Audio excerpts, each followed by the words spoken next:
Controversial car grants for MCAs as well as speakers of the county assemblies. Remember the president okaying it, the COG, Council of Governors, acting on it by writing to the SRC saying there is in fact a budget for the same and that even with the money they would be able with this facilitation ensure they do not go above their spending budget. So the SRC then wrote to the controller of budget saying go ahead and implement this. So that's the constitutionally mandated body to allow for these funds to be released. And then we saw this statement and parts of it were put on your screen from the controller of budget, just raising a red flag on the same. So most counties budgeted for loans, not grants, is part of what the control of budget said were the issues that were arising, that the current regulations don't provide for issuance of car grant. That statement continues, and we can go to the next board so we can see some of the other issues that had been raised, how to treat interest so far paid by the beneficiaries, because some of the MCAs had already been paying the interest, and of course some had completed already with their loans repayment.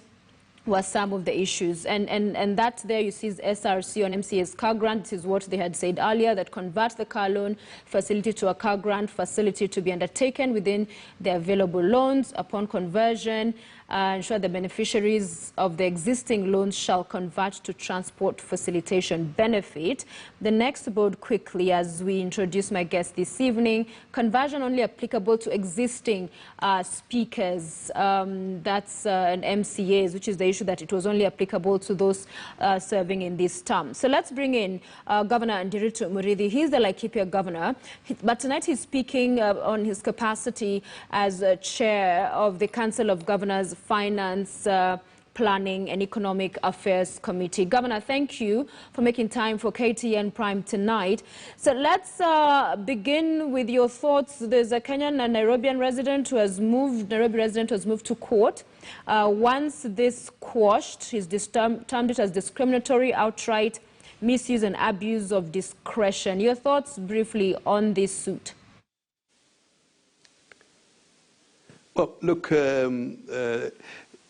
you know, the Constitution provides for Kenyans to approach court if they feel something has gone wrong.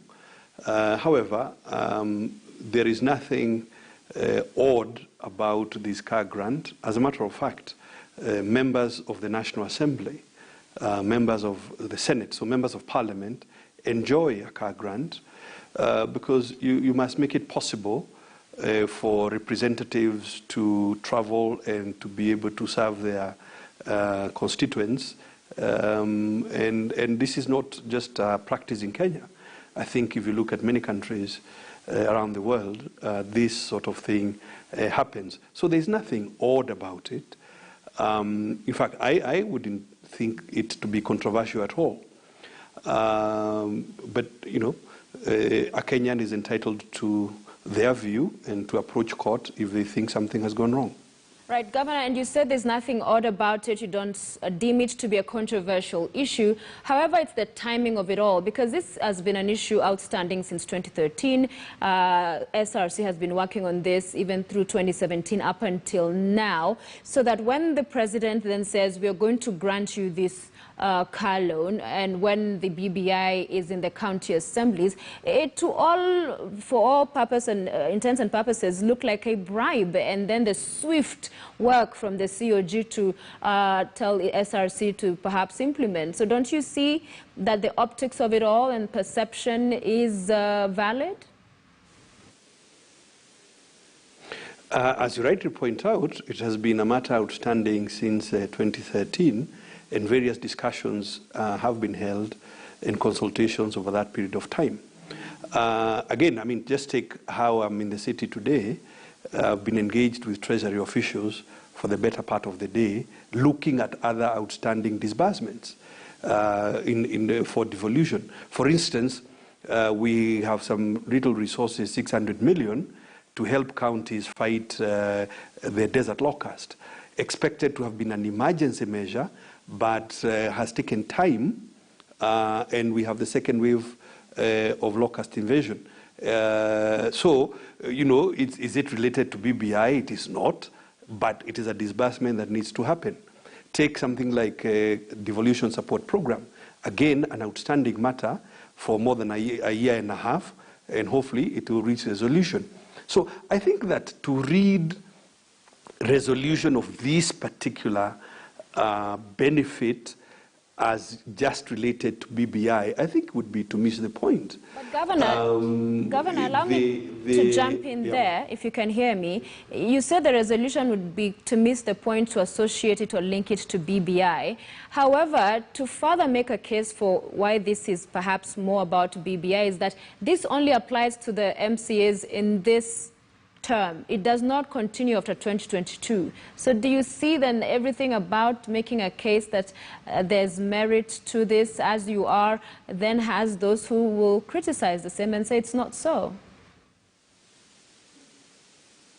Look, I recall back in 2006 when the first, members of parliament began to enjoy a car grant.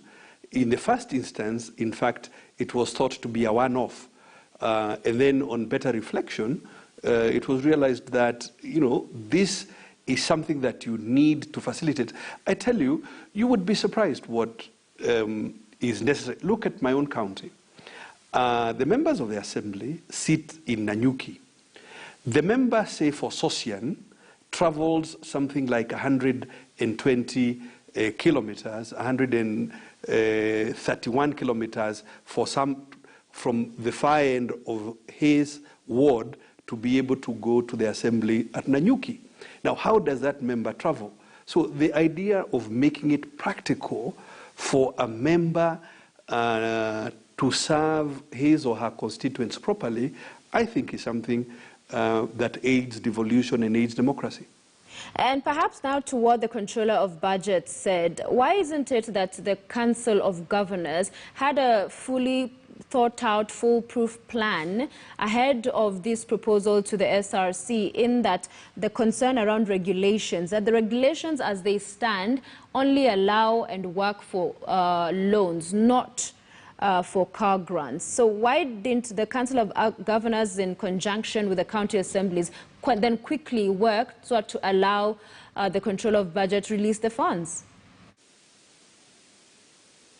As a matter of fact, if you look at the clarification by the Controller of Budget, the Controller is saying, because up to now, what has been happening is a loan. So members get a loan and they repay. Now, what the Controller is seeking clarification is that, how do we convert, for instance, if you got your car loan, say 2 years ago, and you've paid a part of it, how do we treat your payments and the interest that you have already paid? If compare yourself, say, to a member who had not taken the loan, and therefore, will they get the full grant?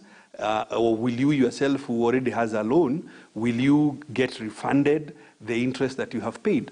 And I think that these are normal administrative questions to be asked when implementing a policy decision.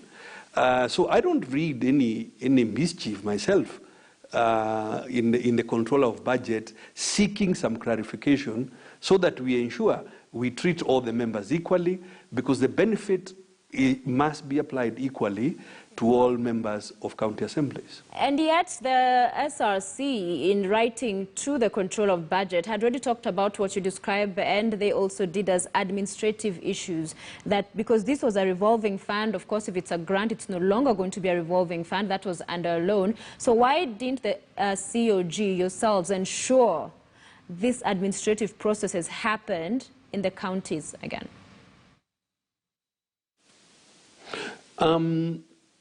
Look, think about the timing of how we make law. I'll just give you an example. Right now, in terms of monies that go to devolution, we have resources, as I said, for in the Kenya Devolution Support Program, that because the loan agreement with the World Bank was not concluded before the County Allocation of Revenue Act, therefore, that particular portion of the loan was not in the CARA. Now, these are timing questions. So we would not have budgeted for a grant before the decision was made.